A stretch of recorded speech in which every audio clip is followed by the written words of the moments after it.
Have you ever wondered why some people spend their entire lives trying to change their circumstances, yet nothing truly changes inside them? They move to another city, they change jobs, they leave relationships, they read books, they set goals, they promise themselves that this time everything will be different. Yet months later, they find themselves trapped in the same emotional patterns, repeating the same fears, attracting the same kinds of people, and asking the same painful questions. Carl Jung believed this happens because most people never confront the invisible forces shaping their lives from within. The greatest prison is rarely outside of you. It is hidden beneath your awareness. You cannot see it, yet it influences your choices. You cannot touch it, yet it determines how you love, how you suffer, how you dream, and how you see yourself. Most people spend their lives fighting the world, when in reality they are being quietly directed by unconscious patterns they have never questioned. And the tragedy is not that these patterns exist. The tragedy is that we mistake them for our personality. We say, "This is just who I am." But what if it isn't? What if the person you believe yourself to be is only a collection of old defenses, inherited fears, and unconscious adaptations? What if your true self has been waiting behind layers of psychological conditioning all along? Jung dedicated much of his life's work to answering that question. He understood that every human being carries unseen forces that shape the direction of their life. Some of these forces protect us. Others imprison us. The difference depends on whether we are conscious of them. Today, I want to invite you into a different kind of journey. Not a journey across the world, but a journey inward. Because every meaningful transformation begins in the same place, inside the mind, inside the unconscious, inside the parts of ourselves we usually avoid. There are countless psychological forces that influence human behavior, but again and again, 5 of them appear as the strongest invisible chains. Most people never notice them. They simply experience the consequences. They wonder why happiness never lasts, why confidence disappears, why every relationship seems to end the same way, why peace always feels temporary, without realizing that these experiences are often symptoms of something much deeper. The first chain does not begin with another person. It does not begin with society. It begins with time itself, or more precisely,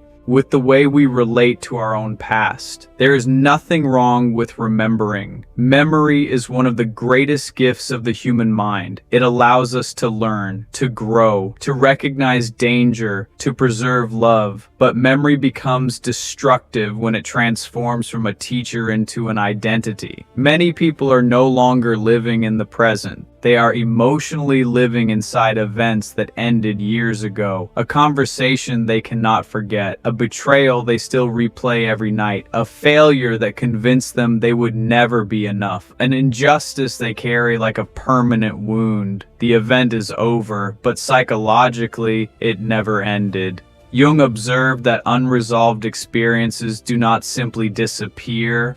They sink beneath consciousness, where they continue influencing our emotions, decisions, and perceptions. This is why someone can react intensely to a small criticism, not because of the criticism itself, but because it awakens an old emotional memory that was never fully understood.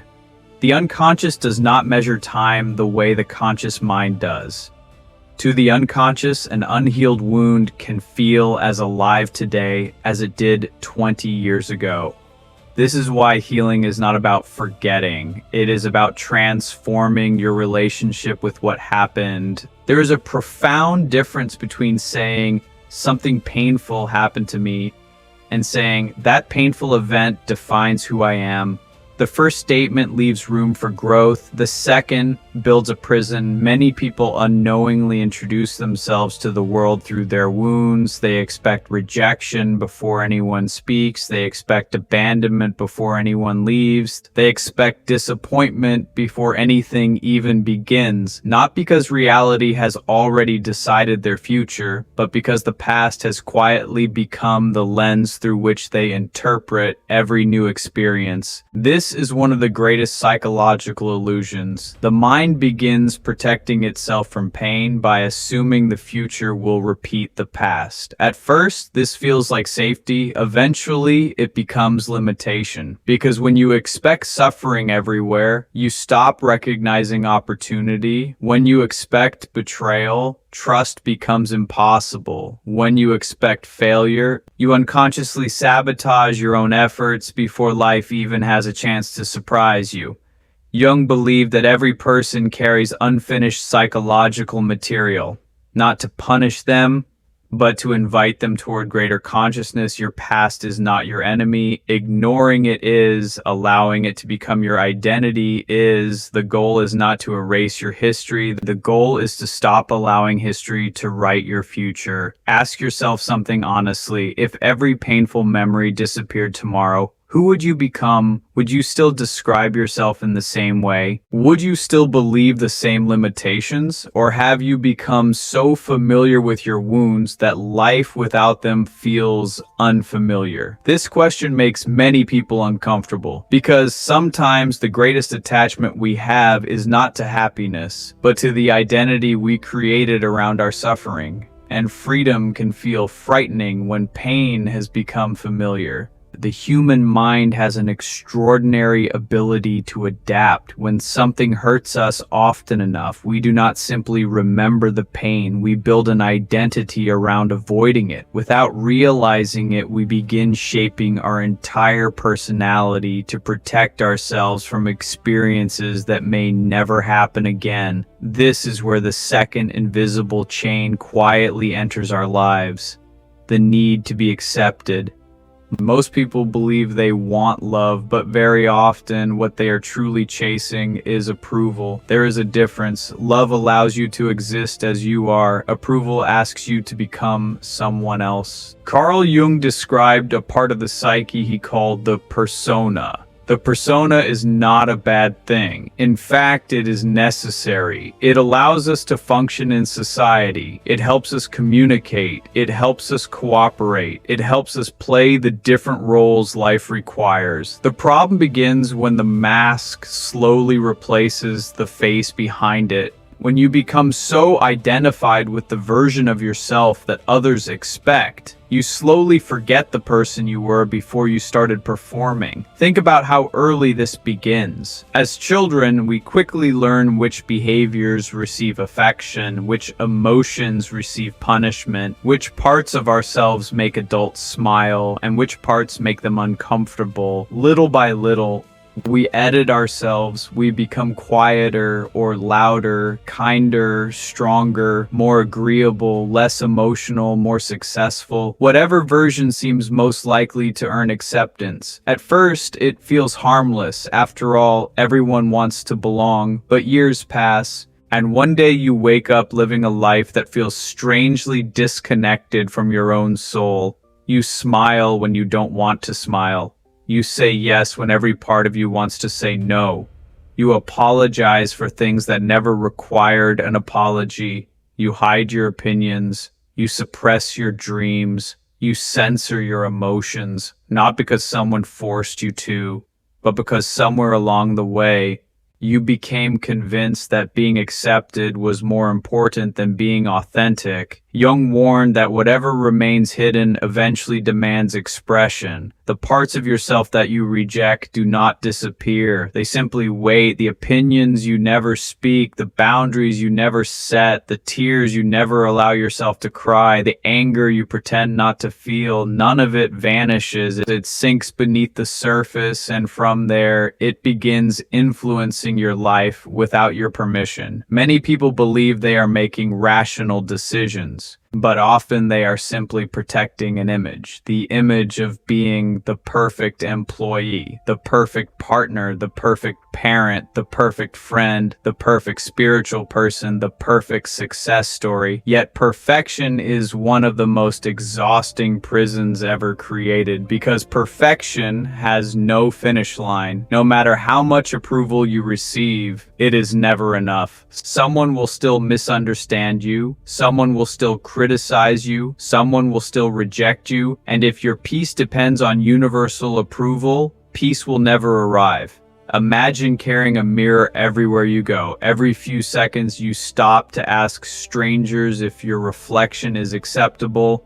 Eventually, you forget what you actually look like. This is exactly what happens psychologically. The opinions of others become mirrors, and instead of looking inward, we spend our lives collecting reflections. Carl Jung believed that individuation, the journey toward becoming your true self, requires separating your identity from the expectations of the crowd. This is not an invitation to become selfish, nor is it permission to ignore wisdom from others. It is simply the realization that your deepest direction cannot come from outside yourself. There comes a moment in every meaningful life when you must decide whose voice carries the greatest authority, the world's or your own conscience. This decision changes everything, because once you stop asking, "Will they approve of me?" you begin asking a far more powerful question. Is this true to who I am becoming? Notice the difference. The first question seeks permission, the second seeks alignment. One creates dependence, the other creates freedom. And yet, breaking this chain is far more difficult than most people imagine, because approval is addictive. Every compliment gives a small emotional reward. Every social validation feels like proof of worth. Every external recognition briefly silences the inner doubt, but only briefly. Soon the mind asks for more praise, more attention, more reassurance, more evidence that you are enough. This is why external validation can never permanently heal internal insecurity. It treats the symptom, not the source. Jung understood that the deepest transformation happens when a person no longer depends on the outside world to define their value. This does not mean criticism stops hurting. It means criticism no longer decides who you are. There is enormous freedom in being misunderstood. At first, that sentence sounds strange. Who wants to be misunderstood? Yet think about it carefully. Every person who has ever changed the world was misunderstood by someone. Every authentic life disappoints certain expectations. Every genuine transformation confuses those who only knew the older version of you. If everyone always understands you, perhaps you are only showing them the safest parts of yourself. Real authenticity always carries risk. It risks rejection. It risks loneliness.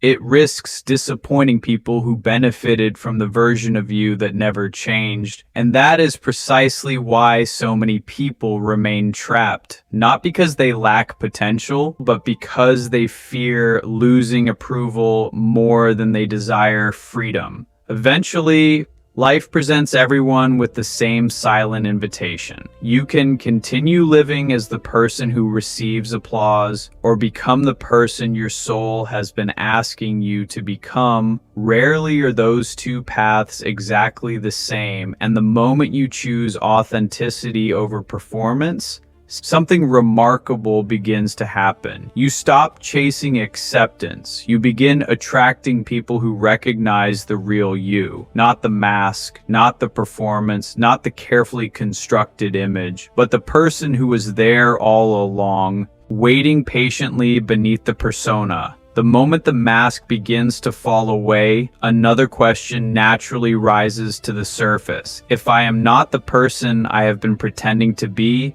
then who am I? For many people, this question feels exciting. For others, it feels terrifying, because beneath every carefully constructed identity lies something far more powerful than fear of rejection. There are beliefs, old beliefs, invisible beliefs, beliefs that have quietly shaped your reality for so long that you no longer recognize them as beliefs. You simply call them facts. This is the third psychological chain, the beliefs you never consciously chose. Think back to the beginning of your life. No one enters the world believing they are inadequate. No child is born thinking they are not intelligent enough, not attractive enough, not worthy enough. Those conclusions are learned slowly, repeatedly, often without anyone intending to cause harm. Perhaps someone compared you to another child. Perhaps your achievements were ignored while your mistakes were magnified. Perhaps you were loved only when you behaved a certain way. Or perhaps the silence around you taught you lessons that words never could. Children do not question reality, they absorb it. If the people around them constantly communicate fear, limitation, or shame, the child naturally assumes that this must be how the world works. And eventually, those borrowed beliefs become the foundation of an adult personality. Carl Jung often emphasized that much of human behavior is unconscious. We imagine that we are making logical choices, but beneath every decision lives a network of assumptions we rarely examine. A person who secretly believes they are unworthy may reject opportunities before anyone else rejects them. Someone who believes they are destined to fail may stop trying just before success becomes possible. Another person may constantly seek impossible levels of perfection, not because they enjoy excellence, but because somewhere inside they still believe that love must be earned. Notice how powerful unconscious beliefs become. They do not simply influence behavior, they create reality, not because they magically change the external world, but because they change the way you interpret every experience. Imagine two people standing in the same storm. One sees disaster, the other sees a challenge. The rain is identical, the wind is identical, the circumstances are identical, yet the meaning is completely different. Human beings do not respond only to events, they respond to the meaning they unconsciously assign to those events. This is why two people can live through the same experience and emerge with completely different lives. The event matters, but interpretation matters even more. Jung believed that consciousness expands whenever we question what we have always assumed to be true. That sounds simple, but it is one of the hardest things a human being can do, because the ego prefers certainty, even painful certainty.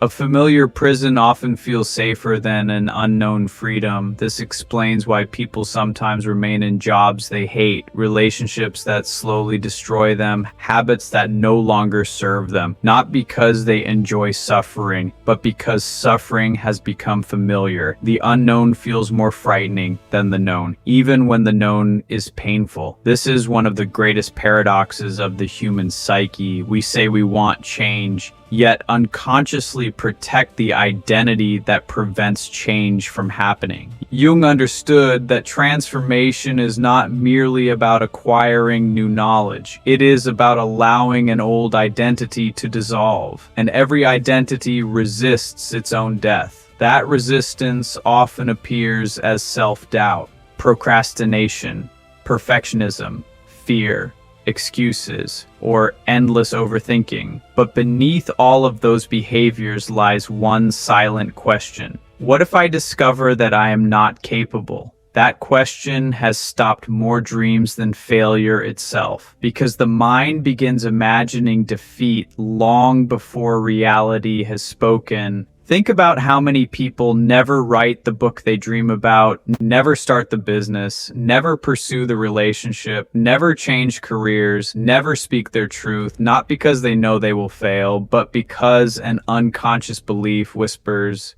"You are not the kind of person who succeeds." Where did that voice come from? Is it truly yours, or has it been repeating inside you for so many years that you no longer recognize it as someone else's opinion? One of Jung's greatest insights was that the unconscious speaks through repetition, the same emotional reactions, the same conflicts, the same fears, the same disappointments again and again, until awareness interrupts the pattern. This is why life sometimes feels as though it keeps teaching the same lesson. Not because life enjoys punishing you, but because the unconscious continues presenting the same unresolved material in different forms, different faces, different places, different years, the same lesson, and until that lesson becomes conscious, the pattern continues. Many people believe they need a completely different life, a different city, a different partner, a different career.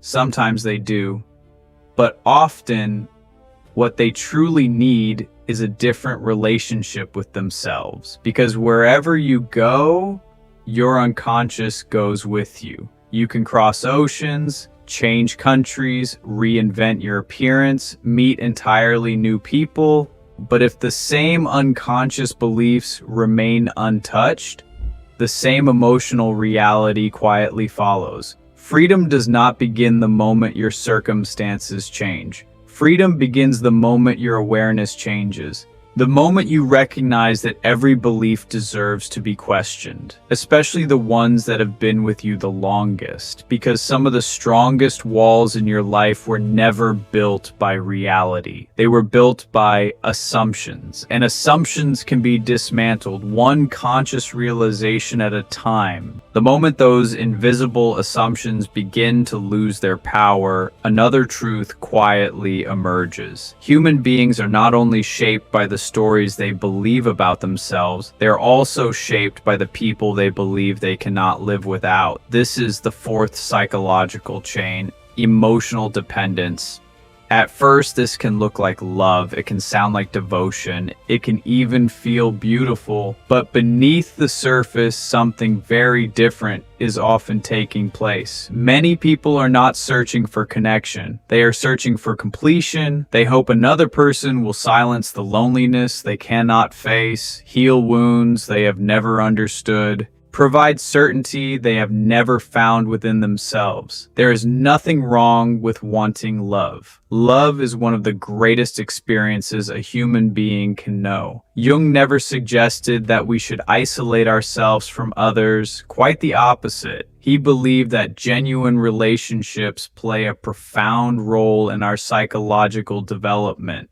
But he also understood that many relationships are built not on love, but on unconscious need. There is a difference. Love says, "I choose to walk beside you." Dependence whispers, "I cannot exist without you." Those two experiences may appear similar from the outside. Inside the psyche, they are worlds apart. When your emotional stability depends entirely on another person, you unknowingly hand them the keys to your inner world. Their approval becomes your confidence. Their absence becomes your emptiness. Their mood determines your peace. Without realizing it, you slowly stop living from your own center. Carl Jung observed that much of what we experience in relationships is projection. Projection is one of the most fascinating processes of the human mind. It happens when we unconsciously place forgotten parts of ourselves onto another person. We imagine they possess something we lack: strength, confidence, security, purpose, wholeness. And because we believe those qualities exist only within them, we become emotionally attached to staying close. Not because they complete us, but because they are carrying a part of ourselves we have never reclaimed. Think about how often people say, "You are my other half." It sounds romantic, but psychologically, it can become dangerous, because if another person is your missing half, then your identity depends on their presence. What happens when they leave? What happens when life changes? What happens when expectations are not fulfilled? The entire emotional structure begins to collapse. Not because love disappeared, but because identity was built on another human being instead of within yourself. This is why some people never truly recover after the end of a relationship. They are not only grieving another person, they are grieving the version of themselves that only existed inside that relationship. The loss feels unbearable because they no longer know who they are without it. Jung believed that one of the great tasks of adulthood is reclaiming the qualities we project onto others. When you admire courage, ask yourself where your own courage has been waiting. When you admire wisdom, look for the wisdom already growing inside you. When you become fascinated by another person's confidence, perhaps your own confidence has simply been buried beneath years of self-doubt. Projection is not a mistake, it is an invitation. It reveals the hidden treasures still waiting to be discovered within yourself. This realization changes relationships completely. You stop asking someone else to rescue you. You stop demanding that another person carry the weight of your emotional stability. Instead, you begin meeting people from a place of inner fullness, and something extraordinary happens. Love becomes lighter. There is less fear, less control, less jealousy, less desperation. Because love no longer depends on possession. It becomes a choice renewed every day. There is another subtle form of emotional dependence that many people never recognize. It is the dependence on being needed. Some people feel valuable only when they are fixing everyone else's problems. They become the rescuer, the caretaker, the one who never says no, the one who always sacrifices. At first, others admire them, but over time, they become exhausted, not because they love too much, but because they abandon themselves while trying to save everyone else. Jung understood that whatever is unconscious eventually seeks balance. If you spend your entire life caring for everyone except yourself, eventually the psyche demands attention, sometimes through anxiety, sometimes through depression, sometimes through emotional burnout. The unconscious begins asking a question that can no longer be ignored. When will you care for your own soul? Many people mistake self-abandonment for kindness. They believe constantly giving themselves away makes them virtuous. But there is a profound difference between generosity and self-erasure. You cannot endlessly pour from a cup that is never allowed to be refilled. Eventually, resentment replaces compassion, fatigue replaces joy, and relationships become obligations instead of blessings. True psychological maturity is not learning how to need people less because you no longer care. It is learning how to love people without losing yourself, to remain deeply connected without surrendering your identity, to give without emptying your soul, to receive without believing another person's presence determines your worth. This kind of love is quieter. It is not dramatic. It is not desperate. It is steady, because it grows from wholeness instead of emptiness. And yet, even after reclaiming your identity, questioning your beliefs, and freeing yourself from emotional dependence, one final barrier remains. The deepest one of all. It does not live in your past. It does not live in other people's opinions. It does not live inside your relationships. It lives within the hidden parts of yourself you have spent a lifetime trying not to see. Carl Jung believed that every human being carries a hidden companion, a silent presence walking beside them every day, ignored, misunderstood, sometimes feared. He called it the shadow. For many people, the word shadow immediately creates the wrong image. They imagine something dark, something dangerous, something evil. But that is not what Jung meant.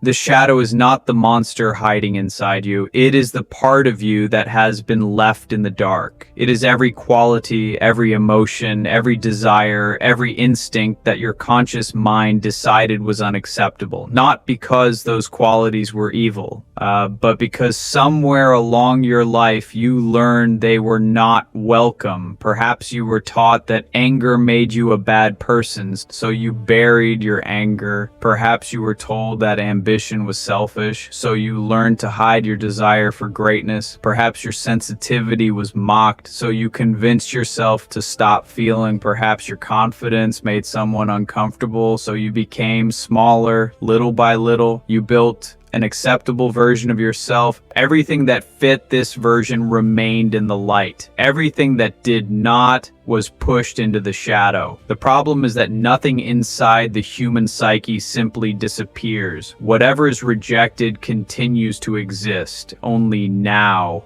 It operates outside your awareness. This is why Jung famously wrote that until you make the unconscious conscious, it will direct your life, and you will call it fate. Think about how often people say, "I don't know why I reacted that way. I don't know why I keep attracting the same kind of person.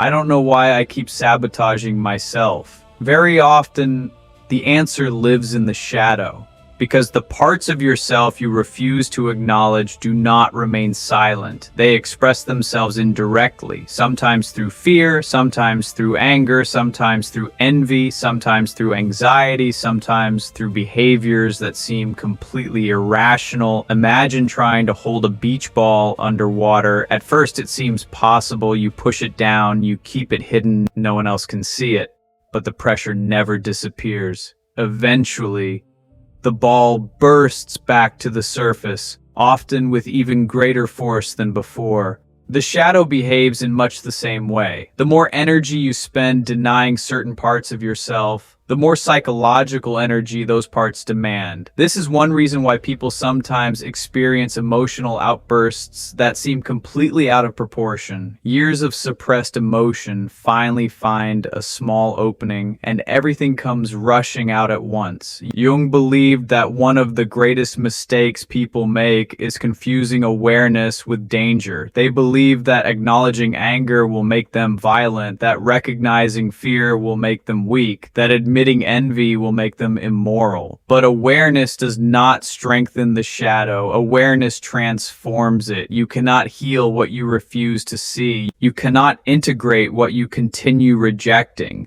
This is why individuation, the lifelong journey Jung described, is not about becoming perfect. It is about becoming whole.